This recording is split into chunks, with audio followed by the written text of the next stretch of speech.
ಸ್ನೇಹಿತರೆ, ಪರಮಾತ್ಮನ ದಶಾವತಾರಗಳಲ್ಲಿ ಅತ್ಯಂತ ವಿಶಿಷ್ಟವಾದ ಅವತಾರ ಒಂದೇ ಅವತಾರದಲ್ಲಿ ಎರಡು ರೂಪ ತೋರಿಸಿದ ಅವತಾರ, ಅದುವೇ ವಾಮನ ಅವತಾರ. ಈ ವಾಮನ ಅವತಾರ ಎರಡನೇ ಮಹಾಯುಗ ಅಥವಾ ತ್ರೇತಾಯುಗದ ಪೂರ್ವ ಭಾಗದಲ್ಲಿ ಆದ ಅವತಾರ ಎಂದು ಪುರಾಣಗಳಲ್ಲಿ ನೋಡಬಹುದು.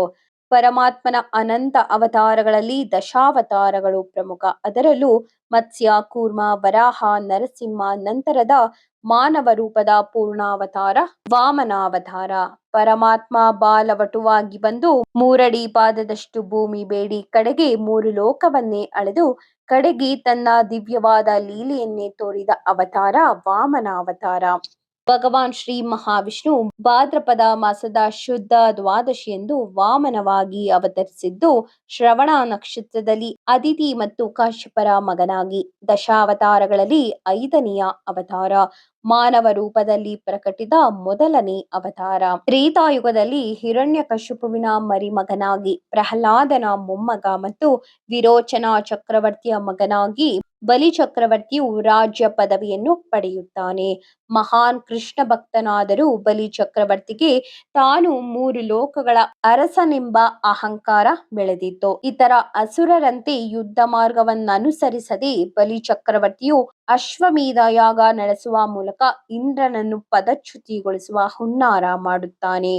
ಶುಕ್ರಾಚಾರ್ಯರು ಬಲಿರಾಜನಿಗೆ ಅಶ್ವಮೇಧ ಯಜ್ಞ ಮಾಡಲು ಆದೇಶಿಸಿದ್ದರು. ಆ ಯಾಗ ಮಾಡುವಾಗ ಬ್ರಾಹ್ಮಣರಿಗೆ ನಿಯಮಿತವಾಗಿ ದೇಣಿಗೆ ನೀಡಬೇಕು, ಎಂದಿಗೂ ಅವರನ್ನು ಬರಿಗೈಯಲ್ಲಿ ಕಳುಹಿಸಬಾರದು ಎಂದು ಹೇಳಿದ್ದರು. ಹಾಗೊಮ್ಮೆ ಬರಿಗೈಯಲ್ಲಿ ಕಳುಹಿಸಿದರೆ ಹಿಂದೆ ಪಡೆದ ಶಕ್ತಿಗಳೆಲ್ಲವೂ ನಾಶವಾಗುವುದು ಎಂದು ಹೇಳಿದ್ದರು. ಬಲಿರಾಜನ ಉದಾರ ಬುದ್ಧಿ, ಗುರುಭಕ್ತಿ ಹಾಗೂ ದಾನಗುಣದಿಂದಾಗಿ ಪ್ರಪಂಚದಾದ್ಯಂತ ಪ್ರಶಂಸೆ ಹಾಗೂ ಜನಪ್ರಿಯತೆಯನ್ನು ಪಡೆದುಕೊಂಡಿದ್ದನು.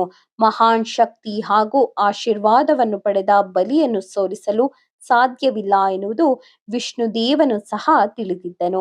ಬಲಿರಾಜನು ಯಾವುದೇ ಅನ್ಯಾಯದ ತಪ್ಪುಗಳನ್ನು ಮಾಡಿರಲಿಲ್ಲ. ದೇವರ ವಿರುದ್ಧ ಹೋರಾಡಿದಾಗಲೂ ತಮ್ಮ ನ್ಯಾಯಯುತ ಪಾಲನ್ನು ಮಾತ್ರ ಪಡೆದುಕೊಂಡಿದ್ದನು.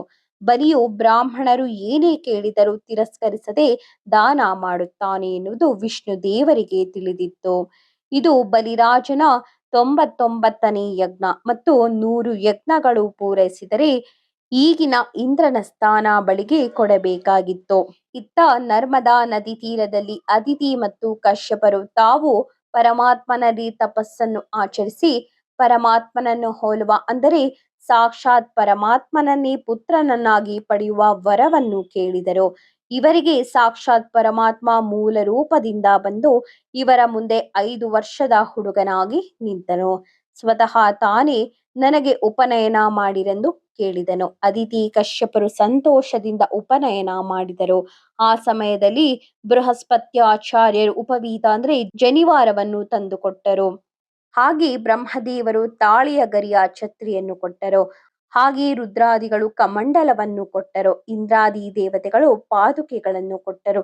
ಇವೆಲ್ಲವನ್ನು ಧರಿಸಿದ ಪರಮಾತ್ಮ ಸಾಕ್ಷಾತ್ ಮನ್ಮಥನಿಗೂ ಮನ್ಮಥನಂತೆ ಕಂಗೊಳಿಸಿದನು. ಹೀಗೆ ವಟುರೂಪದಿಂದ ವಾಮನ ದೇವರು ಬಲಿರಾಜ ಮಾಡುತ್ತಿದ್ದ ಯಜ್ಞಕ್ಕೆ ಹೋದರು. ಆಗ ಬಲಿರಾಜನು ಅವರನ್ನು ಸ್ವಾಗತಿಸಿದನು. ತನಗಾಗಿ ಒಂದು ಸಹಾಯ ಮಾಡಬೇಕು ಎಂದು ಬಲಿರಾಜನಲ್ಲಿ ವಾಮನನು ಕೇಳಿದನು.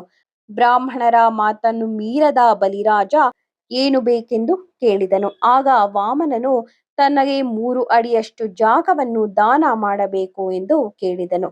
ಅದನ್ನು ಕೇಳಿದ ಬಲಿರಾಜನು ಅತ್ಯಂತ ಸಂತೋಷದಿಂದ ದಾನ ಮಾಡುವುದಾಗಿ ಒಪ್ಪಿಕೊಂಡನು. ವಾಮನನಿಗೆ ಬೇಕಾದ 3 ಅಡಿಯನ್ನು ತೆಗೆದುಕೊಳ್ಳಲು ಅನುಮತಿ ನೀಡುತ್ತಿದ್ದಂತೆ ವಾಮನನು ಆಕಾಶದ ಎತ್ತರಕ್ಕೆ ಬೆಳೆದನು. ಒಂದು ಹೆಜ್ಜೆಯನ್ನು ಭೂಮಿಯ ಮೇಲೆ ಇಟ್ಟನು. ನಂತರ ಇನ್ನೊಂದು ಹೆಜ್ಜೆಯನ್ನು ದೇವಲೋಕದಲ್ಲಿ ಇಡಲು ಹೇಳಿದನು. 3ನೇ ಹೆಜ್ಜೆಯನ್ನು ಎಲ್ಲಿ ಇಡಬೇಕು ಎಂದು ವಾಮನ ಕೇಳಿದನು. ಆಗ ಬಲಿರಾಜನು ಶುಕ್ರಾಚಾರ್ಯರು ಹೇಳಿದ ಮಾತುಗಳನ್ನು ನೆನಪಿಸಿಕೊಂಡರು. ನಂತರ ವಾಮನನ ಮುಂದೆ ಕುಳಿತು ಕೈಗಳನ್ನು ಮುಗಿದು ತನ್ನ ತಲೆಯ ಮೇಲೆ ಇನ್ನೊಂದು ಹೆಜ್ಜೆ ಇಡುವಂತೆ ಹೇಳಿದನು. ಆಗ ವಾಮನನು ಬಲಿರಾಜನ ತಲೆಯ ಮೇಲೆ ಕಾಲನ್ನು ಇಡುತ್ತಿದ್ದಂತೆಯೇ ಪಾತಾಳಕ್ಕೆ ಹೋದನು.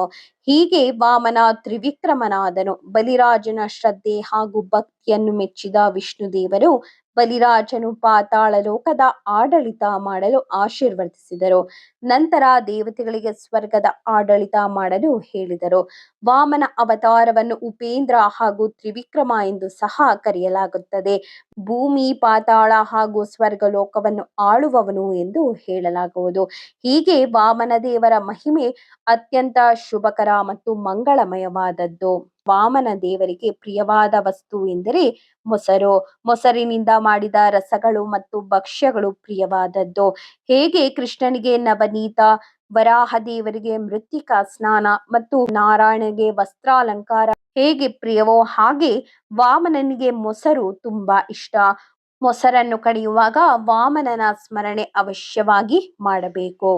ಭಾದ್ರಪದ ಮಾಸದ ಶುಕ್ಲ ಪಕ್ಷದ ದ್ವಾದಶಿಯ ದಿವಸ ವಾಮನ ಜಯಂತಿಯನ್ನು ಪ್ರತಿಯೊಬ್ಬರು ಅವಶ್ಯವಾಗಿ ಆಚರಣೆ ಮಾಡಬೇಕು. ಬೆಳಗ್ಗೆ ಎಚ್ಚರವಾದ ಕೂಡಲೇ ಹಾಸಿಗೆಯಲ್ಲಿ ಕುಳಿತು ಹೃದಯದಲ್ಲಿ ವಾಮನನನ್ನು ಧ್ಯಾನ ಮಾಡಬೇಕು. ಸ್ವರ್ಗಾಧಿಪತಿ ಇಂದ್ರನು ದೇವೇಂದ್ರನು ಸ್ಥಾನ ಭ್ರಷ್ಟನಾದಾಗ, ಸಮಸ್ತ ಲೋಕವೇ ಸಂಪತ್ತನ್ನು ಕಳೆದುಕೊಂಡಾಗ, ತ್ರಿಲೋಕಗಳು ರಾಕ್ಷಸರ ಅಧೀನವಾದಾಗ, ಕಮಂಡಲು, ಯಜ್ಞಸೂತ್ರ, ಶಿಕೆ, ಛತ್ರಿ ಇವುಗಳನ್ನು ಧರಿಸಿ ಯಜ್ಞೋಪವೀತವನ್ನು ಹಾಕಿಕೊಂಡು ಕೌಪೀನ ಹುಟ್ಟಿಕೊಂಡಿರುವ ಕೃಷ್ಣಾಜಿನವನ್ನು ಹೊದ್ದಿರುವ ವಾಮನನನ್ನು ಧ್ಯಾನ ಮಾಡಬೇಕು. ಬಲಗೈಯಲ್ಲಿ ಮೊಸರನ್ನವನ್ನು ಹಿಡಿದು ಎಡಗೈಯಲ್ಲಿ ಅಮೃತವನ್ನು ಹಿಡಿದು ನಿಂತಿರುವ, ನಮ್ಮೆಲ್ಲರ ದುಃಖವನ್ನು ಪರಿಹರಿಸುವ, ಬಂಗಾರದಂತೆ ಕಂಗೊಳಿಸುತ್ತಿರುವ, ಪೂರ್ಣಚಂದ್ರನ ಕಾಂತಿಯಂತೆ ಕಾಂತಿಯುಳ್ಳ ವಾಮನನನ್ನು ನಾವು ಧ್ಯಾನ ಮಾಡಬೇಕು. ಸ್ವಾಮಿ, ನಿನ್ನ ಸ್ಮರಣೆ, ಆರಾಧನೆ ನಿರಂತರ ನಡೆಯುವಂತೆ ಅನುಗ್ರಹಿಸಿ ನಮ್ಮನ್ನು ಉದ್ಧರಿಸು. ಹೀಗೆ ವಾಮನನನ್ನು ಧ್ಯಾನಿಸಬೇಕು. ಈ ವರ್ಷ ವಾಮನ ಜಯಂತಿ ಪೂಜೆಯನ್ನು ಸೆಪ್ಟೆಂಬರ್ 15ರಂದು ಆಚರಿಸಲಾಗುತ್ತದೆ. ವಾಮನ ಜಯಂತಿಯ ದ್ವಾದಶಿ ತಿಥಿಯು ಸೆಪ್ಟೆಂಬರ್ 14ರಂದು ರಾತ್ರಿ 8:41ಕ್ಕೆ ಪ್ರಾರಂಭವಾಗಿ ಸೆಪ್ಟೆಂಬರ್ 15ರಂದು ಸಂಜೆ 6:12ಕ್ಕೆ ಮುಕ್ತಾಯಗೊಳ್ಳಲಿದೆ. ಶ್ರವಣ ನಕ್ಷತ್ರದ ಬಗ್ಗೆ ಹೇಳುವುದಾದರೆ ಇದು ಸೆಪ್ಟೆಂಬರ್ 14ರಂದು ರಾತ್ರಿ 8:32ಕ್ಕೆ ಪ್ರಾರಂಭವಾಗುತ್ತದೆ ಮತ್ತು 15ನೇ ಸೆಪ್ಟೆಂಬರ್ ರಂದು ಸಂಜೆ 6:49ಕ್ಕೆ ಕೊನೆಗೊಳ್ಳುತ್ತದೆ. ಏಕಾದಶಿ ಉಪವಾಸದೊಂದಿಗೆ ಪ್ರಾರಂಭವಾಗುವ ವಾಮನ ಜಯಂತಿ ವ್ರತಾಚರಣೆಯು ಶ್ರವಣ ನಕ್ಷತ್ರಯುಕ್ತ ದ್ವಾದಶಿಯಂದು ಆಚರಣೆಯಿದೆ. ವಾಮನ ಜಯಂತಿ ಪೂಜೆಯನ್ನು ಮಾಡುವುದರಿಂದ ವಾಜಪೇಯ ಯಜ್ಞ ಮಾಡಿದ ಪುಣ್ಯ ಪ್ರಾಪ್ತಿಯಾಗುತ್ತದೆ. ಈ ದಿನದ ಪೂಜೆ ಮತ್ತು ದಾನಗಳು ಹಿಂದಿನ ಜನ್ಮದಲ್ಲಿ ಮಾಡಿದ ಎಲ್ಲಾ ಪಾಪಗಳಿಗೆ ಸಂಬಂಧಿಸಿದ ಕೆಟ್ಟ ಕರ್ಮವನ್ನು ಕೊನೆಗೊಳಿಸುತ್ತದೆ. ಈ ದಿನದಂದು ಪೂಜೆ ಮಾಡುವ ವ್ಯಕ್ತಿ ಪ್ರಸಿದ್ಧನಾಗುತ್ತಾನೆ, ಎಲ್ಲೆಡೆ ಗೌರವಕ್ಕೆ ಅರ್ಹನಾಗುತ್ತಾನೆ, ಗೌರವಿಸಲ್ಪಡುತ್ತಾನೆ. ದ್ವಾದಶಿ ದಿನದಂದು ಬ್ರಹ್ಮಚಾರಿಯನ್ನು ಆಹ್ವಾನಿಸಿ ವಾಮನ ಎಂದು ಪೂಜಿಸಲಾಗುತ್ತದೆ. ಆಹಾರ, ವಸ್ತ್ರ, ದಂಡ, ಉಪವೀತ ಇತ್ಯಾದಿಗಳನ್ನು ನೀಡಿ ವಂದಿಸಲಾಗುತ್ತದೆ. ಚಾತುರ್ಮಾಸ್ಯದಲ್ಲಿ ದಧಿ ವ್ರತವು ಮುಗಿದು ಕ್ಷೀರ ವ್ರತ ಪ್ರಾರಂಭವಾಗುವ ದಿವಸವಿದು. ಆದ್ದರಿಂದ ಮೊಸರನ್ನು, ಶ್ರೀಖಂಡವನ್ನು, ದಧಿ ಅನ್ನವನ್ನು ವಾಮನ ರೂಪಿಯಾದ ಭಗವಂತನಿಗೆ ಸಮರ್ಪಣೆ ಮಾಡಲೇಬೇಕು.